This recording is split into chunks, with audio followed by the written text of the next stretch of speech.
जय श्री गणेश। दर्शक मित्रों, गणेश चतुर्थी की आप सभी को खूब खूब शुभकामनाएं और आपके जीवन में आने वाले सारे विघ्नों को विघ्नहर्ता गणेश दूर करें, यही उनसे प्रार्थना। पहले भगवान गणेश की स्तुति करेंगे और इसके बाद हम जानेंगे उनके जन्म, उनके प्रादुर्भाव के रहस्य और ख़ास तौर पर क्या है उनकी विशेषता, इसके बारे में भी हम आपको बताएंगे। गणानां त्वा गणपतिगुं गवामहे, प्रियाणां तां प्रियपतिगुं गवामहे, निधीनां तां निधिपतिगुं गवामहे। वसोमम् अहं जानामि गर्वधम्मा त्वं जासि गर्वधम्मा। ओम ग्लौं गणपतये सर्वविघ्न विनाशकाय नमः। भगवान गणेश के चरणों में वंदन कर और हम उनसे प्रार्थना निवेदन करते हैं कि हमारे सभी आने वाले विघ्नों को वे दूर करें। तो दर्शक मित्रों, भाद्रपद की शुक्ल पक्ष की चतुर्थी तिथि को विनायकी चौथ भी कहा जाता है। विनायकी चौथ का अर्थ हुआ कि भगवान श्री गणेश का प्रादुर्भाव दिन। इसके लिए कहानी तो बहुत लोग जानते हैं, सभी लोग जानते हैं कि क्या कहानी है, क्यों उनका प्रादुर्भाव होना पड़ा। तो लेकिन हम यहाँ आपको कुछ तथ्यों से अवगत कराएंगे कि हमारे जो शास्त्र हैं, हमारे जो धर्म हैं, इनके अंदर कौन सी तथ्यता रही हुई है, कौन सी सत्यता है, क्यों हमें गणेश चतुर्थी को ही गणेश का पूजन करना है और गणेश चतुर्थी का व्रत क्यों करना चाहिए, क्यों भगवान गणेश को प्रथम पूज्य माना गया। इस सारे प्रश्नों के उत्तर जो हैं वो हम आपको आज देने वाले हैं। चतुर्थी का व्रत क्यों नहीं करना चाहिए, शुक्ल पक्ष की चतुर्थी का व्रत नहीं होता, अथवा जो गणेश चतुर्थी के दिन यानी भाद्रपद शुक्ल पक्ष की चतुर्थी के चंद्रमा को क्यों नहीं देखना चाहिए। ये हर चीज़ों की बात है। क्यों भगवान शिव ने भगवान गणेश के मस्तक का शिरच्छेद किया। अतः कहा जाए तो हर चीज़ों के पीछे कोई न कोई वैज्ञानिक तथ्य रहता है। तो वैज्ञानिक तथ्य क्या रहेगा वह भी हम आपको बताने वाले हैं। अभी हम शुरू करते हैं कि जैसे भगवान गणपति का जब प्रादुर्भाव हुआ उस समय की स्थिति का वर्णन, तो वास्तविक रूप से गणेश जी का जो प्रादुर्भाव का समय है, तो भगवान शिव व्रत करने के लिए श्मशान में चले गए। उन्होंने ध्यान में बैठ गए, वे ध्यान के लिए चले गए बाहर। अब ध्यान पे जब वहाँ चले जाते हैं तो उसी समय स्थिति यह हुई, क्योंकि 7:30 की कोई पनौती लगने वाली थी। शनि महाराज आके बोलते हैं, महाराज हमारी दशा चलेगी, तो आप हमें आशीर्वाद दीजिए कि हम आपके यहाँ प्रवेश करें। उसी समय भगवान शिव चले गए श्मशान और बोले, भैया हम तो जा रहे हैं जंगल में और हम अब तप करेंगे 7.5 वर्ष तक। योग विद्या में, अपने योग में वो बैठ गए। यहाँ माता पार्वती अकेली होने से उन्होंने क्या किया कि कुछ वहाँ पर जो मिट्टी वगैरह पड़ी थी उन्हीं से एक मूर्ति बना डाली और मूर्ति बना के उसको प्रतिष्ठित कर दिया। और प्रतिष्ठा कर दिया जैसे तो उसमें प्राण आ गए और वो एक बालक तैयार हो गया। आज भी कुछ प्रदेशों में गोबर गणेश बनाए जाते हैं, मिट्टी के गणेश उनको इकट्ठा करके बनाया जाता है। तो ये कारण वही है, इसी की वजह से बनाया जाता है। अब वो जब गणेश की स्थापना हुई तो उनको माता ने बोला कि आप यहाँ दरवाजे पे देखिए, मैं थोड़ा अंदर कुछ काम वगैरह कर लें। देखिए, एक नियति होती है कि जो होना होता है वो होना ही है। यही यहाँ पर हुआ। भगवान गणेश बाहर खड़े रहे। वहाँ नारद जी ने कहा, बोले महाराज क्या हुआ। बोले शनि महाराज बोला है तो इसलिए मैं तो यहाँ चला आया। बोले बहुत अच्छा आपने किया, वहाँ एक बालक भी है और माता वहाँ परेशान है। जब बालक का सुनते हैं तो भगवान शिव को थोड़ा क्रोध आ गया कि है क्या।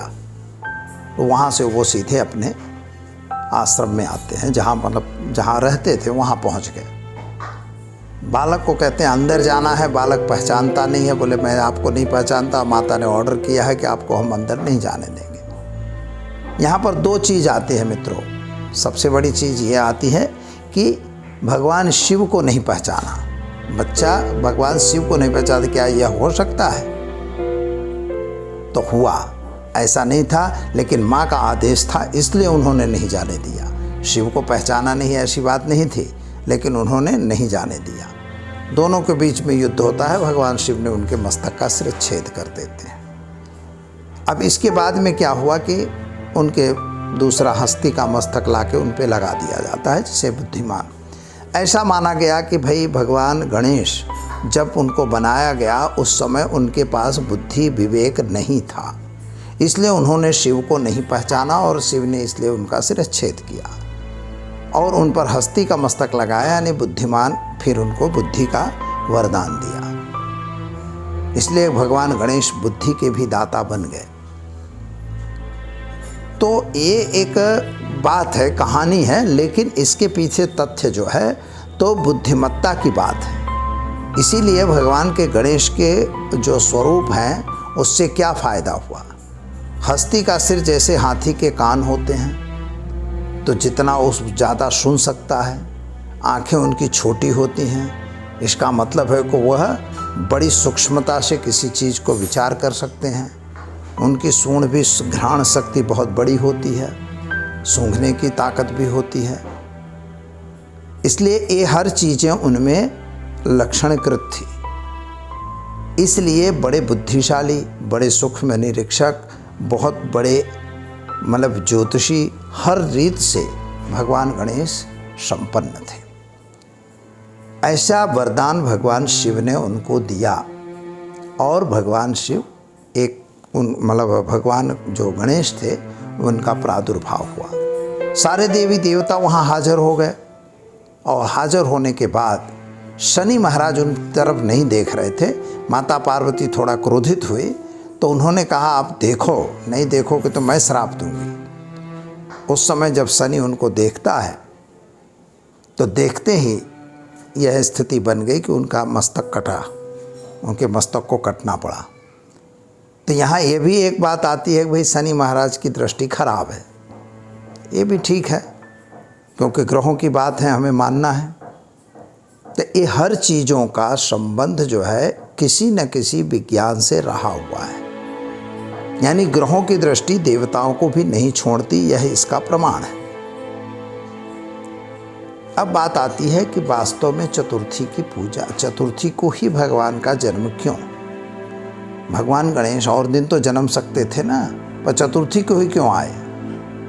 तो चतुर्थी को उनके प्रादुर्भाव का कारण जो है तो मित्रों हमारे शास्त्रोक्त कारण है, क्योंकि शास्त्र में जिस तरह से वर्णन है कि जो प्रतिपदा तिथि होती है तो प्रतिपदा तिथि के जो देवता हैं वह अग्नि है, द्वितीया तिथि के देवता ब्रह्मा हैं, तृतीया तिथि के देवता गौरी हैं, चतुर्थी के देवता गणेश हैं और पंचमी के देवता सर्प हैं, षष्ठी के देवता कार्तिकेय हैं, सप्तमी के जो देवता हैं सूर्य होते हैं, अष्टमी के 8 वसु जो हैं वो होते हैं, नवमी की माँ दुर्गा है और 10वीं के जो काल हैं और 11 के जो देवता हैं वो विश्व देवता हैं और विश्वादेव हैं। और इसके बाद 12 के देवता विष्णु हैं, 13 के जो देवता हैं वो कामदेव होते हैं, चतुर्दशी के देवता भगवान शिव हैं और पूर्णिमा के देवता चंद्रमा हैं और अमावस्या के देवता पितृदेवता हैं।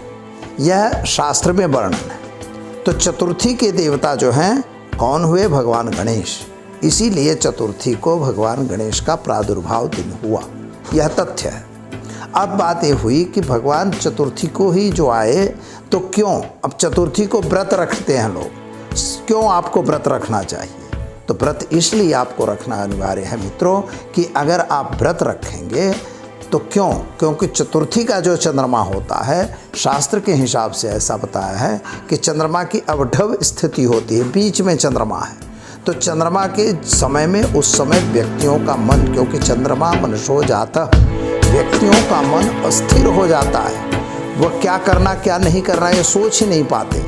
इसलिए उन्हें व्रत करना चाहिए, क्योंकि जब चंद्रमा मन की स्थिति सही नहीं होती, यानी उस समय आपके मन में जो इधर उधर के विचार आ रहे हैं, उन सारे विचारों को केंद्रित करने के लिए भगवान गणेश की पूजा करना ही अनिवार्य है। इसलिए भगवान गणेश का प्रादुर्भाव हुआ और हमें हमारे मन स्थिति को सुधारने का मौका मिला। और उसी समय दशमी तिथि तक जो ये स्थिति होती है, गणेश चतुर्थी से लेके जो अनंत चतुर्दशी तक भगवान शिव का यह 10 दिन का उत्सव मनाया जाता है। यह 10 दिन की जो स्थिति होती है, यह अवढव की स्थिति होती है।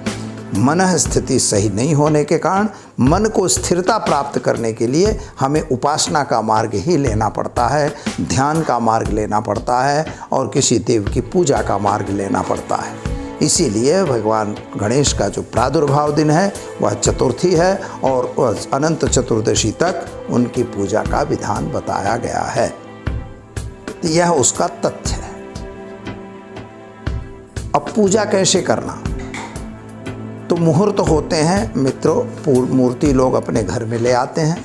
आप मूर्ति कैसी लाएंगे इसके बारे में हम बताएंगे, साथ ही में आपको किस तरह से पूजा करनी। सामान्य रूप से मूर्ति शुभ मुहूर्त में भगवान को अपने उनके जहाँ भी दुकान से आप लेते हैं, मिट्टी की मूर्ति बने तो वहाँ तक लेनी चाहिए। प्लास्टर ऑफ पेरिस या अन्य की मूर्तियाँ नहीं ली जाती, क्योंकि उन मूर्तियों को बहाया जाता है। बहाया क्यों जाता है यह भी हम आपको बताएंगे, लेकिन पहले हम बताते हैं कि उन मूर्तियों को मुहूर्त में लाना है। जब आप मूर्ति लाते हैं तो उसको ढाँक के लाना है, लेकिन उसका मुँह जो है आपके घर की तरफ रहे, क्योंकि भगवान आपके घर की तरफ आ रहे हैं। और दूसरी बात क्या है कि जब मूर्ति आप ले आ रहे हैं तो अपने घर में स्थिर उसको रख दीजिए। जिस दिन आपका ये चतुर्थी तिथि है उस दिन आपको मुहूर्त में उनका स्थापना करनी है। स्थापना में किसी ब्राह्मण को भी बुला सकते हैं, या अपने से प्राण प्रतिष्ठा आती है तो आप कर सकते हैं। प्राण प्रतिष्ठा करना जरूरी है। तो अगर बड़ी मूर्ति आप लाए हैं तो छोटी मूर्ति साथ में लाना चाहिए, क्योंकि उनकी पूजा नित्य कर सकते हैं। बड़ी मूर्ति पर नियमित पूजा हम नहीं कर सकते। इसलिए तो पहले दिन उनकी प्राण प्रतिष्ठा करिए। पत्रम पुष्पम फलम तोयम जैसा बताया गया है उस तरह से आप उनको पाद्य दीजिए, अर्घ दीजिए, आचमन दीजिए, स्नान कराइए, उनको भोग लगाइए। लड्डू मोदक जिसका उनको प्रिय है उन वस्तुओं का भोग लगाना होता है। भोग लगा के प्रसाद का वितरण करना, आरती करना। सुबह और शाम दोनों टाइम आरती होनी चाहिए और धूप दीप नैवेद्य से उनका पूजन होना चाहिए। यह सिंपल पूजन का नियम है और यही पूजन हमें भी करना चाहिए नियमित रूप से।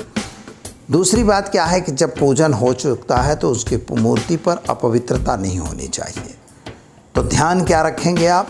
तो ध्यान रखने की चीज़ ये होती है कि कोई अगर गड़बड़ है, कहीं अछूत है, छुआछूत का भी भेद होता है, यानी अछूत यानी अपवित्रता अगर है तो उन औरतों को वहाँ नहीं जाना चाहिए। अगर कोई स्मशान वगैरह में जाना है, जाके आते हो वहाँ डायरेक्ट मत पहुँचिए, पहले स्नान वगैरह करके पवित्र होके तभी वहाँ पर जाना चाहिए। यानी पवित्रता का विशेष ध्यान रखना चाहिए, क्योंकि देव अगर बैठाए हैं तो वहाँ पर अपवित्रता नहीं होनी चाहिए। और इस तरह से भगवान जो गणेश हैं उनका पूजन करिए, उनकी आरती करिए और उनके मंत्रों का जाप करिए और हर अपनी मनोकामना भगवान के सामने रख के आप नियमित रूप से उनका पूजन कर सकते हैं। मूर्ति 1 दिन रखी जाती है, 3 दिन भी रखी जाती है, 5 दिन भी कुछ रखते हैं, कुछ 7 दिन भी रखते हैं, कुछ लोग 10 दिन रखते हैं। यानी 10 दिन तक भी रखिए। जिस दिन मूर्ति का विदाई करनी है तो ज़रा उनका पूजन करके थोड़ा हवन घी और गुड़ का, या जो आपको कथा वगैरह करना है तो कथा भी कर सकते हैं। और इस तरह से भगवान को धाम धूम से विदाई देनी चाहिए। और वह विदाई जब दे रहे होते हैं तो विशेष तौर पर उनकी मूर्ति जब ले जाई जाती है तो उनकी मूर्ति अपने घर की तरफ उनका मुँह रहे, इस तरह से करके आपको उनको मतलब प्रवाहित करने के लिए ले जाना पड़ता है। लेकिन उसके पूर्व मित्रों उनको मतलब उनका आवाहन ख़त्म करना पड़ता है, यानी उनको विदाई देनी पड़ती है। यानी वहाँ से मूर्ति गच्छ गच्छ सुरश्रेष्ठ स्वस्थाने पुनर्गमनाय च, ऐसा कह के उन पर अक्षत डाल के और उनसे प्रार्थना की जाती है कि आप जहाँ से आए हो अभी यहाँ से जाइए, हमारे घर में सुख शांति दीजिए। जो आपके घर में प्रतिष्ठित देवता मूर्ति हैं उन मूर्ति का भी पूजन साथ में आप कर सकते हैं। तो दर्शक मित्रों, वीडियो कैसा लगा इसे हमें ज़रूर कमेंट बॉक्स में डालिए और बताइए। वीडियोस आपको चैनल को सब्सक्राइब करना है, लाइक भी करना है और अपने मित्रों में भी शेयर करना है। दीजिए इजाज़त, नमस्कार।